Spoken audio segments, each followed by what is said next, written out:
ఈరోజు వీడియోలో నేను మీకు కాళోజీ నారాయణ హెల్త్ యూనివర్సిటీ నుంచి మనకి బీఎస్సీ నర్సింగ్ సంబంధించిన థర్డ్ ఫేజ్ కౌన్సిలింగ్ ఏదైతే ఉందో దానికి సంబంధించి అసలు కేటగిరీ వైజ్ కట్ ఆఫ్ ఏ విధంగా ఉంది, ఆల్ కేటగిరీస్లో మనకి ఈ యొక్క మాప్ ఆఫ్ ఫేజ్ కౌన్సిలింగ్లో కట్ ఆఫ్ ఏ విధంగా ఉంది, అసలు మీకు కొంతమందికి సీట్ రాకపోవడానికి కారణాలన్నీ ఈరోజు ఈ వీడియోలో నేను మీకు చెప్పబోతున్నాను. కారణం అంటూ ఏమీ లేదు, ఈ యొక్క కట్ ఆఫ్ ర్యాంక్ ఏదైతే ఉందో అదే మెయిన్ రీజన్ అనమాట మీకు సీటు రాకపోవడానికి కారణం.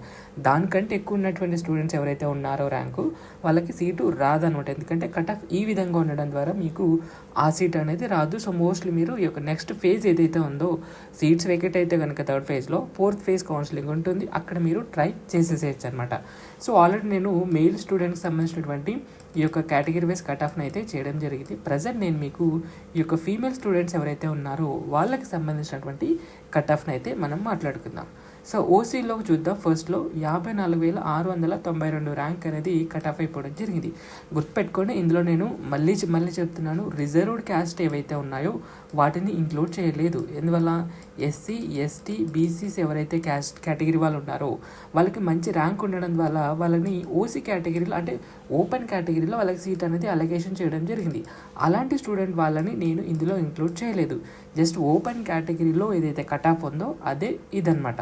సో ఏ కాలేజ్లో కట్ ఆఫ్ అయిందనే డీటెయిల్స్ కూడా నేను మీకు ఇస్తున్నాను. సో అదే Sadhana institute of medical science, college of nursing, ఇక్కడ ఈ యొక్క ఓసీలో కట్ ఆఫ్ అనేది జరగడం జరిగింది. తర్వాత బీసీఏకి సంబంధించినటువంటి కట్ ఆఫ్ చూస్తే కనుక 53,895 ర్యాంక్ అనేది కట్ ఆఫ్ అయిపోవడం జరిగింది బీసీఏ కేటగిరీలో. ఏ college? Government college of nursing Medak కాలేజ్లో, అంటే గవర్నమెంట్ కాలేజ్ మెదక్ ఉంది కదా, అక్కడ ఈ యొక్క కట్ ఆఫ్ అనేది జరగడం జరిగింది బీసీఏ కేటగిరీలో. తర్వాత బీకి సంబంధించినటువంటి కట్ ఆఫ్ చూస్తే 53,577 ర్యాంక్ అనేది కట్ ఆఫ్ అయిపోవడం జరిగింది. So same college, government college of మెదక్లో. తర్వాత బీసీసీకి సంబంధించినటువంటి కట్ ఆఫ్ 49,849 ర్యాంక్ అనేది కట్ ఆఫ్ అయిపోవడం జరిగింది. ఏ college? Government college of nursing జనగాంలో ఈ యొక్క కట్ ఆఫ్ అనేది జరగడం జరిగింది. దాని తర్వాత బీసీడీకి సంబంధించినటువంటి కట్ ఆఫ్ వచ్చేసి 54,550 ర్యాంక్ అనేది కట్ ఆఫ్ అయిపోవడం జరిగింది. ఏ college? Government college of nursing మెదక్లో. సో ఇది. తర్వాత బీసీఈకి సంబంధించినటువంటి కట్ ఆఫ్ వచ్చేసి 49,461 ర్యాంక్ అనేది కట్ ఆఫ్ అయిపోవడం జరిగింది. ఏ college? Princess Durru Shehvar college of nursing, Purana Haveli, Hyderabad. So ఈ కాలేజ్లో ఈ యొక్క బీసీఈ కేటగిరీకి సంబంధించినటువంటి కట్ ఆఫ్ అయితే ఉంది. తర్వాత ఎస్టీ కేటగిరీకి సంబంధించినటువంటి చూస్తే కనుక 54,710 ర్యాంక్ అనేది కట్ ఆఫ్ అయిపోవడం జరిగింది. ఏ college? Government college of nursing నిజామాబాద్లో.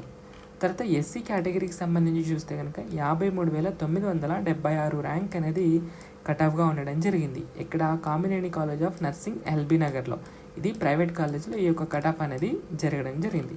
సో చివరిగా ఈడబ్ల్యూఎస్ సంబంధించినటువంటి కట్ ఆఫ్ వచ్చేసి 50,168 ర్యాంక్ అనేది కట్ ఆఫ్ అయిపోవడం జరిగింది ఈడబ్ల్యూఎస్ ఫీమేల్ కేటగిరీలో.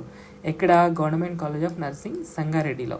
సో ఈ విధంగా ఈడబ్ల్యూఎస్ కట్ ఆఫ్ అనేది ఉంది. గుర్తుపెట్టుకొని దీనికి నియర్ బై ర్యాంక్ ఉన్నటువంటి స్టూడెంట్స్ ఎవరైతే ఉన్నారో వాళ్ళు ఈ యొక్క ఫోర్త్ ఫేజ్ కౌన్సిలింగ్ ఏదైతే ఉందో అక్కడ మీరు వెబ్ ఆప్షన్స్ ఇచ్చి మీరు సీట్ని అనేది ఎక్స్పెక్ట్ చేయొచ్చు అనమాట. గుర్తుపెట్టుకొని ఈ యొక్క థర్డ్ ఫేజ్లో సీట్స్ వేకెట్ అయితే కనుక మనకి ఖచ్చితంగా ఈ యొక్క ఫోర్త్ ఫేజ్ కౌన్సిలింగ్ అనేది కండక్ట్ చేయడం జరుగుతుంది. సో ఇది అనమాట.